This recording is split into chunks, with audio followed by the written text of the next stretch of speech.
કેમ છો વિદ્યાર્થી મિત્રો? મજામાં? ધોરણ 4 વિષય ગણિત ગમતની અંદર પ્રકરણ 12 કેટલું ભારે અને કેટલું હલકું માં આગળના વિડીયોની અંદર આપણે ગ્રામના કિલોગ્રામ અને ગ્રામમાં તેમજ કિલોગ્રામ અને ગ્રામને ગ્રામમાં રૂપાંતર કરતા શીખ્યા હતા. તેને આધારે આજે આપણે કેટલીક ખાલી જગ્યાઓ કેવી રીતે સમજીને પૂર્ણ કરવી તે જોઈએ. તો અહીં આપણને સૌપ્રથમ ખાલી જગ્યા આપેલી છે કે 1 કિલોગ્રામ બરાબર ખાલી જગ્યા ગ્રામ. તો વિદ્યાર્થી મિત્રો, આ પ્રકરણની શરૂઆતમાં આપણે જ્યારે એકમો અને તે વિશેની જે સમજ મેળવ્યા હતા તે વખતે આપણે આ એક સૂત્ર સમજ્યા હતા કે 1 કિલોગ્રામ બરાબર શું થાય વિદ્યાર્થી મિત્રો? 1000 ગ્રામ થાય. અને તેનું ઊંધું પણ સૂત્ર સમજ્યા હતા કે 1000 ગ્રામ એટલે કે 1 કિલોગ્રામ થાય. તો અહીં આપણે પહેલી ખાલી જગ્યામાં લખીશું 1 કિલોગ્રામ બરાબર 1000 ગ્રામ. બરાબર. પછી છે બીજી ખાલી જગ્યા, જેમાં આપણને આપ્યું છે કે અડધો કિલોગ્રામ બરાબર ખાલી જગ્યા ગ્રામ. હવે અડધો કિલોગ્રામ એટલે કે આખી વસ્તુનો અડધો ભાગ, એટલે કે અહીં 1 કિલોગ્રામના અડધા એટલે કે 1000 ગ્રામના અડધા. હવે કોઈપણ સંખ્યાને અડધું કરવા માટે શું કરવું પડે? 2 વડે ભાગવા પડે. તો આપણે આ 1000ને 2 વડે ભાગીએ તો કેટલા આવે છે? 1000 ભાગ્યા 2. તો 2 પંચા 10. બાદ કરતા 0, શૂન્ય નીચે ઉતારી 2 ને 0 એ 0. ફરી એકમનો 0 નીચે ઉતારે તો 2 ને 0 એ 0. એટલે કે 0. તો શું જવાબ મળ્યો આપણને? 500 મળ્યો. એટલે કે અડધો કિલોગ્રામ બરાબર શું થાય વિદ્યાર્થી મિત્રો? 500 ગ્રામ થાય. પછી છે 1 કિલોગ્રામ બરાબર 5 ગુણ્યા ખાલી જગ્યા ગ્રામ. 1 કિલોગ્રામ બરાબર 5 ગુણ્યા ખાલી જગ્યા ગ્રામ. તો અહીં આપણે શું કરીશું? 1 કિલોગ્રામને સૌપ્રથમ ગ્રામમાં રૂપાંતર કરીશું. તો 1 કિલોગ્રામના ગ્રામ થાય 1000. એટલે કે 1000 ભાગ્યા આપણે 5 કરીએ તો અહીં કરીશું આપણે 1000 ભાગ્યા 5. તો 5 દુ 10, 0 0, ફરી 0 નીચે ઉતારો, 0 ને 0 એ ગુણતા 0, ફરી 0 નીચે ઉતાર્યું, 5 ને 0 એ કરતા 0. તો શું જવાબ મળે? ઉપર 200 મળે. તો આપણે અહીં લખીશું 5 ગુણ્યા 200 ગ્રામ. એટલે કે 200 ગ્રામનો જે બાટ હોય આ 5 વખત ઉપયોગ કરતાં આપણે 1 કિલોગ્રામ વજન કરી શકીએ છીએ. પછી આગળ છે 5 કિલોગ્રામ બરાબર ખાલી જગ્યા ગ્રામ. તો આપણે સમજ્યા ઉપર કે 1 કિલોગ્રામ બરાબર 1000, 2 કિલોગ્રામ બરાબર 2000 ગ્રામ. તો 5 કિલોગ્રામ બરાબર શું થશે? 5000 ગ્રામ. ત્યાર પછી આગળ છે 5મા નંબરની ખાલી જગ્યા કે 3 કિલોગ્રામ બરાબર 3 ગુણ્યા ખાલી જગ્યા ગ્રામ. હવે 1 કિલોગ્રામના 1000 ગ્રામ થાય તો 3 કિલોગ્રામના કેટલા થાય? 3000 થાય. માટે આપણે 3000 ભાગ્યા શું કરીશું?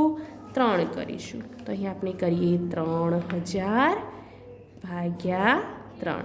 તો 3 એકા 3. 3માંથી 3 જાય તો 0, નીચે 0 ઉતાર્યો, 3 ને 0 એ કરતાં 0, ફરી 0 નીચે ઉતાર્યો. બરાબર.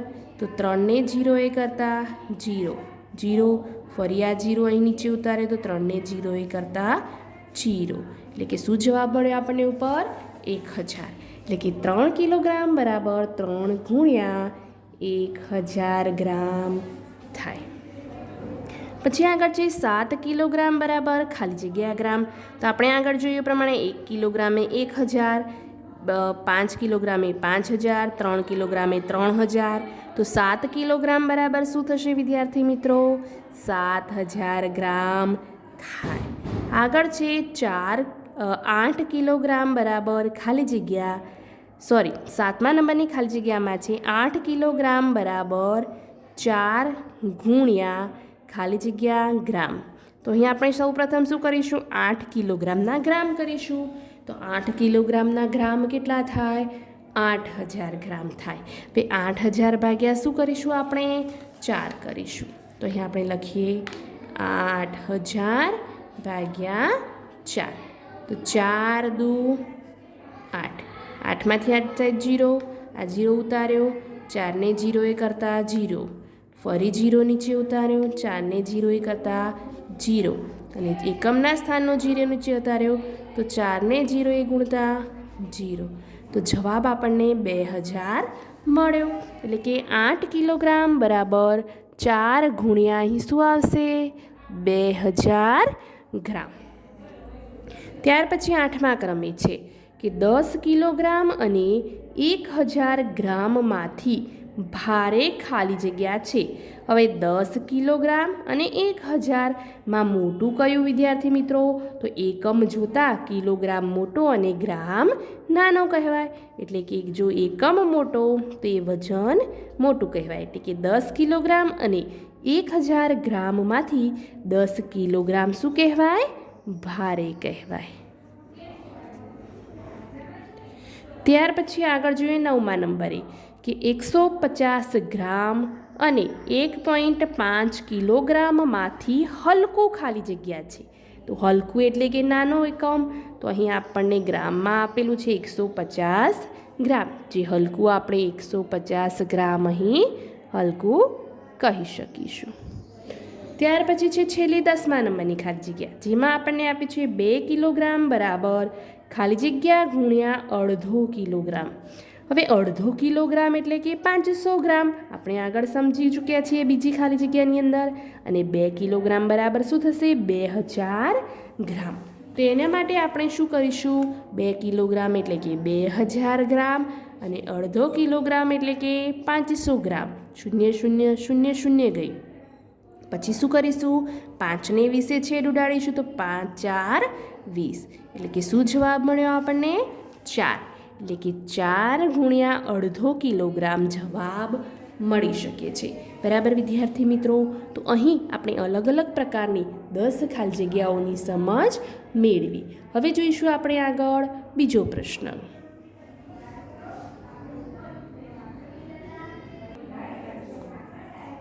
તો હવે જોઈશું આપણે આગળ એક પ્રશ્ન કે નીચેના કોષ્ટકમાં ખાલી સ્થાન પૂર્ણ કરો. તો અહીં આપણને ક્રમ, વસ્તુ, વજન, નંગ અને કુલ વજન આપેલું છે વિદ્યાર્થી મિત્રો. બરાબર? તો વસ્તુની અંદર છે ઘઉંની ગુણ, ચોખાની ગુણ, પાણીની ટાંકી, તિજોરી, પલંગ, ખુરશી, ટેબલ, નિસરણી, થાળી અને વાડકા. જેનું વજન આપેલું છે, નંગ આપેલા છે અને કુલ વજન આપેલું છે. તો આપણે જે ખાલી સ્થાન છે એ આપણે અહીં પૂર્ણ કરીશું. તો અહીં આપણને સૌપ્રથમ આપ્યું છે ઘઉંની ગુણ. એક ગુણનું વજન છે 100 કિલોગ્રામ. 3 ગુણનું કેટલું થાય? 100 ને 3 ગુણતા 300. એ જ પ્રમાણે આગળ છે 50 કિગ્રા અને કુલ વજન આપ્યું છે. તો 100ને આપણે જોઈએ તો અહીં 100 અને 50ને છેદ ઉડાડીશું આપણે કે 100 અને 50. તો 0 0 જતી રહીને 5 દુ 10. એટલે કે કુલ કેટલા નંગ હશે? ઘઉંની ગુણના 2 હશે. એ જ પ્રમાણે આગળ પાણીની ટાંકી. એક ટાંકીનું વજન 50 કિગ્રા. એક જ છે એટલે કે 50 ગુણ્યા 1 કરતાં 50 કિગ્રા. એ જ પ્રમાણે આગળ છે તિજોરી. તિજોરીનું વજન છે 70 કિગ્રા અને કુલ વજન પણ 70 છે. તો 70 ને 70 ભાગતા શું આવે? 1 આવશે. ત્યાર પછી આગળ જોઈએ તો પલંગ. પલંગ એક નંગનું વજન 40 કિગ્રા. તો 2નું કેટલું? 40 દુ કેટલા થાય વિદ્યાર્થી મિત્રો? 80 કિગ્રા. પછી આગળ છે ખુરશી. બરાબર? તો ખુરશીમાં એક ખુરશીનું વજન આપણે શોધવાનું છે. 4 નંગનું વજન 20 કિલોગ્રામ થાય છે. તો 4 ખુરશીનું વજન 20 કિલોગ્રામ થતું હોય તો 20 ભાગ્યા 4 કરતાં જવાબ શું મળશે? 4ના ઘડિયામાં 20 આવશે. 4 પંચા 20 એટલે કે એક ખુરશીનું વજન થશે 5 કિગ્રા. પછી છે ટેબલ. 3 ટેબલનું વજન 30 કિલોગ્રામ થાય તો એક ટેબલનું કેટલું હોય 10 કિગ્રા. પછી છે નિસરણી, જેનું એક નિસરણીનું વજન છે 10 કિલોગ્રામ. કુલ વજન 2 છે તો કેટલી નિસરણી હોઈ શકે? 2 નિસરણી હોઈ શકે. આગળ છે થાળી. એક થાળીનું વજન 200 ગ્રામ છે તો 5 થાળીનું 5 દુ કેટલા થાય? 10 થાય. બરાબર, એટલે કે 10 એટલે કે 1000 ગ્રામ પણ લખી શકાય અને એની સાથે 1 કિગ્રા પણ. બંનેમાંથી તમે કોઈ પણ એક વજન લખી શકો છો. ત્યાર પછી આગળ છે વાડકા. 10 વાડકાનું વજન 1 કિગ્રા. 1 કિગ્રા એટલે કે 1000 ગ્રામ, એટલે કે 10 દાન 100 ગુણ્યા 10 કરતાં 1 વાડકાનું વજન 100 ગ્રામ હશે તો 10 વાડકાનું વજન 1 કિગ્રા થઈ શકે છે. બરાબર વિદ્યાર્થી મિત્રો, તો આ પ્રમાણે આપણે આ કોષ્ટક પૂર્ણ કરી શકીએ છીએ. હવે છેલ્લે છે કુલ વજન, એટલે કે અહીં આપણને જે આ કુલ વજન આપેલું છે એનો આપણે અહીં સરવાળો કરીને લખવાનો છે. તો અહીં આપણે જોઈએ તો આ 1 અને 1 એટલે કે કેટલા થયા? 1 અને 1 2 કિગ્રા થયા. પછી દશકના સ્થાનમાં જોઈએ તો દશકના સ્થાનમાં 0, 5, 5 ને 7 12, 12 ને 7 20, 20 ને 2 22, 22 ને 3 25, 25 ને 2 27, 27નું શું મૂકીશું? 7. વધી પડી 5. તો 100ના સ્થાનમાં જોઈએ તો 5 ને 3 8 ને 1 9. બરાબર, એટલે કે 972 કિગ્રા જેટલું વજન થઈ શકે છે. બરાબર વિદ્યાર્થી મિત્રો, તો આ પ્રમાણે આપણે આ કોષ્ટકની પૂર્તિની સમજ મેળવી. હવે જોઈશું આપણે આગળ બીજો એક પ્રશ્ન.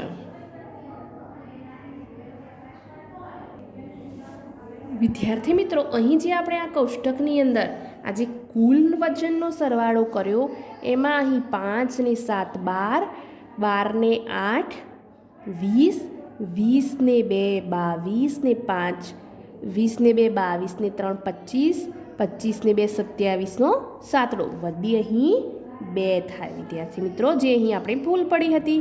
તો 3 ને 2 5 ને 1 6. તો અહીં 672 કિલોગ્રામ વજન થાય છે વિદ્યાર્થી મિત્રો. તો અહીં આપણી ગણતરીમાં ભૂલ હતી તે તમારે સુધારી લેવી. તો હવે જોઈશું આગળનો પ્રશ્ન કે નીચે આપેલી પોસ્ટ ઓફિસની પોસ્ટલ દરની વિગત પરથી પ્રશ્નોના જવાબ લખો. તો અહીં આપણને કોષ્ટકની અંદર વિદ્યાર્થી મિત્રો પોસ્ટલ દરની વિગત આપેલી છે. બરાબર, કે પોસ્ટલની સામગ્રી અને પોસ્ટલ દર, એટલે કે એક પોસ્ટકાર્ડની કિંમત છે 0.50 પૈસા. છાપેલું પોસ્ટકાર્ડ 6 રૂપિયા. અંતરદેશીય ટપાલ 2.50 પૈસા. ટપાલનું વજન 20 કિગ્રા કે તેનાથી ઓછું હોય તો 5 અને વધારાના 20 ગ્રામ માટે 2 રૂપિયા. પાર્સલનું વજન છે 50 ગ્રામ કે તેનાથી ઓછું હોય તો 5 અને 50 કરતાં વધારેના 50 ગ્રામ માટે 3 રૂપિયા આપણને વિગત આપેલી છે. તો તેના આધારે આપણે અહીં નીચે આપેલા 4 પ્રશ્નોના જવાબની સમજ મેળવીએ. તો અહીં આપણને આપેલો છે પહેલો પ્રશ્ન કે એક છાપેલું પોસ્ટકાર્ડ અને 2 આંતરદેશીય ટપાલની કુલ કિંમત કેટલી થાય? તો અહીં આપણને શું આપ્યું છે? એક છાપેલું પોસ્ટકાર્ડ. તો એક છાપેલા પોસ્ટકાર્ડના કેટલા છે? 6 રૂપિયા છે. અને 2 અંતરદેશીય ટપાલ, એટલે કે 2 અંતરદેશીય ટપાલ એટલે કે 2.5 વત્તા 2.5. તો અહીં આપણે લખીશું કે એક છાપેલું પોસ્ટકાર્ડના 6.00 એટલે કે 6 રૂપિયા અને 2 અંતરદેશીય ટપાલ એટલે કે 2.50 2.50. તો આ ત્રણેયનો આપણે સરવાળો કરીશું. તો 0, 5 ને 5 10ની 0, વધી પડી 1, 6 ને 1 7, 8 9 10 અને 11. તો શું થયું? 11.00 એટલે કે 11 રૂપિયા થયા. એટલે કે એક છાપેલું પોસ્ટકાર્ડ અને 2 અંતરદેશીય ટપાલની કુલ કિંમત 11 રૂપિયા થાય. પછી છે બીજો પ્રશ્ન કે 50 ગ્રામની ટપાલ મોકલવા કેટલી કિંમત ચૂકવવી પડે. 50 ગ્રામ ટપાલ મોકલવા 50 ગ્રામની ટપાલ મોકલવા કેટલા રૂપિયાની જરૂર પડે. તો અહીં ટપાલનું વજન છે 20 કે તેનાથી ઓછું હોય તો 5, વધારાના 20 માટે 2.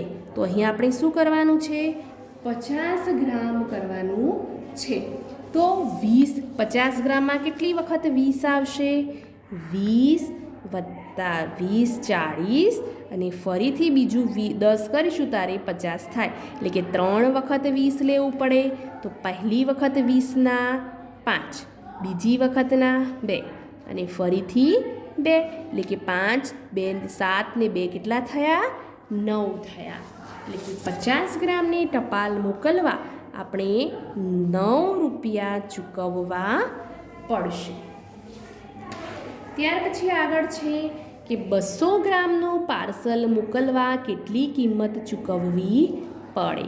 પાર્સલ કેટલું મોકલવાનું છે, 200 ગ્રામ મોકલવાનું છે, બરાબર. તો 50 ગ્રામ માટે 5 છે અને વધારાના 50 ગ્રામ માટે 3. તો આપણે જોઈએ કે 200 ગ્રામની અંદર કેટલી વખત 50 આવશે, 50, 50 100, 50 150 અને 50 200. એટલે કે 4 વખત થશે, જેમાં પહેલી વખતના કેટલા આપેલા છે, 5. પછી 3 વખત વધારાના વજન માટે 3 રૂપિયા આપેલા છે. એટલે કે 5 ને 3 કેટલા થાય, 8. 8 ને 3 કેટલા થાય, 11. 11 ને 3 14 રૂપિયા થશે, બરાબર. એટલે કે 200 ગ્રામનું પાર્સલ મોકલવા આપણે 14 રૂપિયાની કિંમત ચૂકવવી પડશે. ત્યાર પછી આગળ છે છેલ્લો પ્રશ્ન, જેમાં આપણને આપેલું છે કે નીચે દર્શાવ્યા મુજબનું વજન ધરાવતું પાર્સલ મોકલવા કેટલી કિંમત ચૂકવવી પડે. તો અહીં બાજુમાં આપણને એક વજન આપેલું છે જે ગ્રામમાં આપેલું છે, જે 200 કરતાં ઉપર આપણને 210, 220, 230 આપેલું છે, બરાબર. તો આપણે આગળ જોઈએ એ પ્રમાણે 230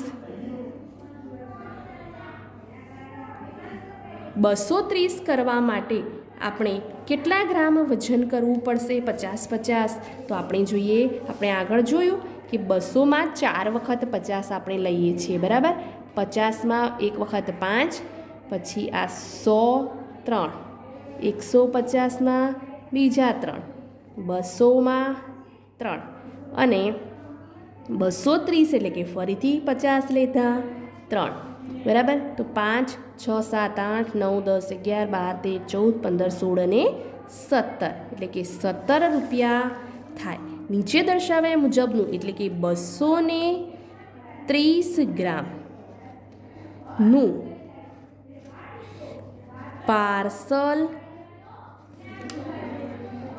મોકલવા 17 રૂપિયા થાય, બરાબર વિદ્યાર્થી મિત્રો. તો અહીં આપણે અલગ અલગ પ્રકારના 3 જુદા જુદા પ્રશ્નોની સમજ મેળવી. સૌપ્રથમ ખાલી જગ્યાઓ વિશે સમજ્યા, પછી કોષ્ટક પૂર્તિ સમજ્યા, અને અહીં પોસ્ટલ દરના વિગતને આધારે પ્રશ્નોના જવાબની સમજ મેળવી. તો આ બધું જ તમે સૌપ્રથમ નોટબુકની અંદર લખશો વિદ્યાર્થી મિત્રો, અને ત્યારબાદ સ્વાપોથીની અંદર પૂર્ણ કરશો, બરાબર. Thank you.